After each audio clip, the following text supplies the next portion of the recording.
Bonjour Paul Goupil. Vous Bonjour. publiez La parole des paysans, portrait sensible d'agriculteurs bretons aux éditions Dialogue, livre dans lequel vous interviewez une quinzaine de personnes et Vincent Michel les a photographiés. Donc Paul Goupil, vous l'écrivez dans votre préface, vous avez 60 ans, comme la révolution agricole. Ce constat fut-il le point de départ de votre livre ? Vraiment, oui. Comme je l'écris, 60 ans, c'est une coïncidence. Mon âge correspond à celui de la révolution agricole qui a fait la Bretagne. Et il est important pour comprendre notre région, son histoire et ses racines, d'aller voir les gens qui l'ont faite, cette révolution, et ceux qui l'ont prolongée. La parole des paysans met donc en scène une quinzaine de personnes en lien plus ou moins direct avec le monde de l'agriculture, des éleveurs, des cultivateurs, des membres d'associations, des profs, des chercheurs. Comment avez-vous tracé votre itinéraire, décidé qui vous souhaitiez rencontrer ?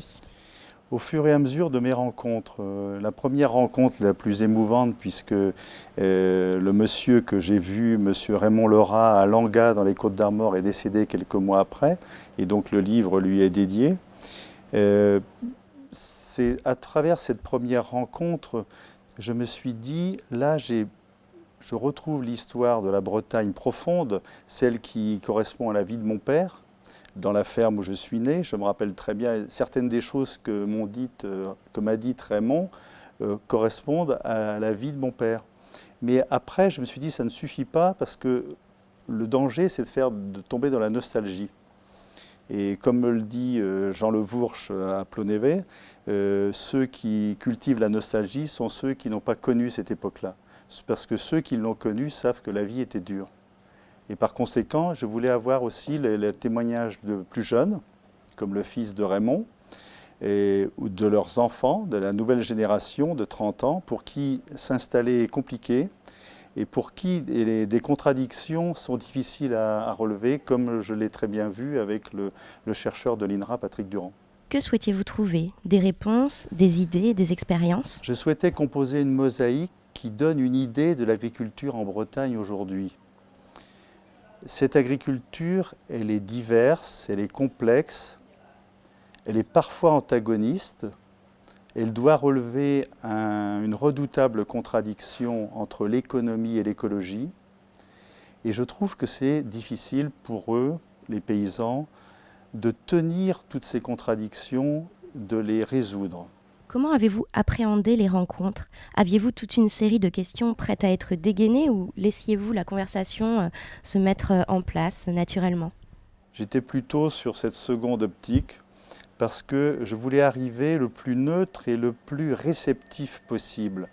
J'ai tenu à ce que dans le sous-titre du livre, il y ait portrait sensible, et pour que la sensibilité affleure, il faut une écoute tranquille et surtout réceptive. Je laissais les gens venir à moi. Et au fur et à mesure de leurs confidences, je posais des questions en les reliant soit à d'autres paysans, soit à une problématique plus générale. Vous évoquiez la rencontre avec Raymond Lerat qui vous a beaucoup ému. Quelle est celle qui vous a le plus surpris ?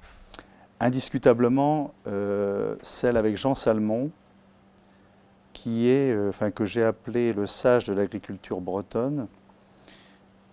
J'ai aimé, en retraçant son itinéraire de paysan des Côtes-d'Armor, devenu responsable de la Chambre d'agriculture régionale, retracer l'itinéraire et les contradictions, justement, que doit relever l'agriculture bretonne. Et il me semble que lui explique très bien que l'économie et l'écologie ne sont pas antagonistes. Et il a dû se battre pour cela contre une partie des agriculteurs bretons. Aux témoignages sensibles s'ajoutent des portraits des paysans que vous avez interrogés. Qu'apportent selon vous les photographies de Vincent Michel ? Elles sont la première entrée dans le livre.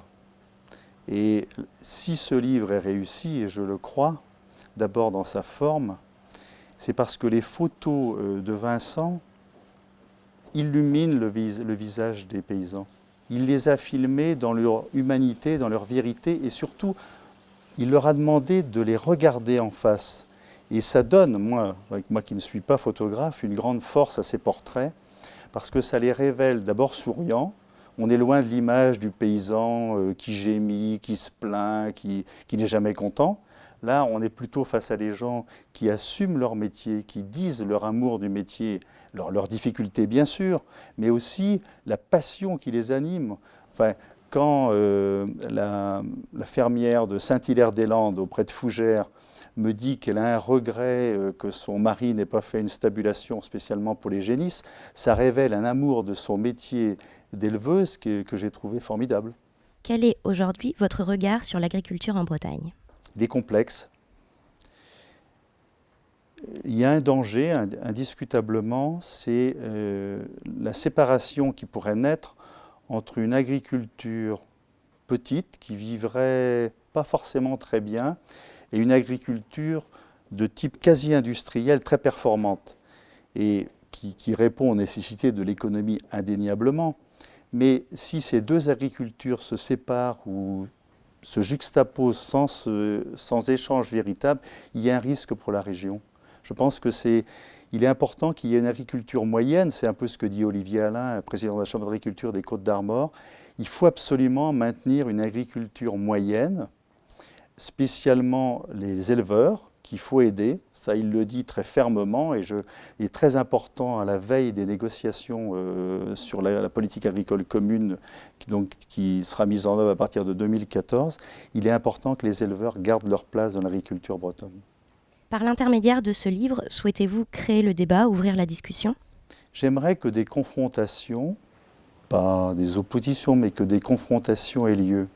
Car c'est l'une des limites du milieu, c'est que les gens ont leur opinion, mais la gardent pour eux et n'échangent pas forcément avec les autres. Il est absolument important que les agriculteurs bretons reconnaissent, admettent et valorisent leur diversité. C'est cette diversité qui fera la richesse de l'agriculture bretonne dans les années à venir.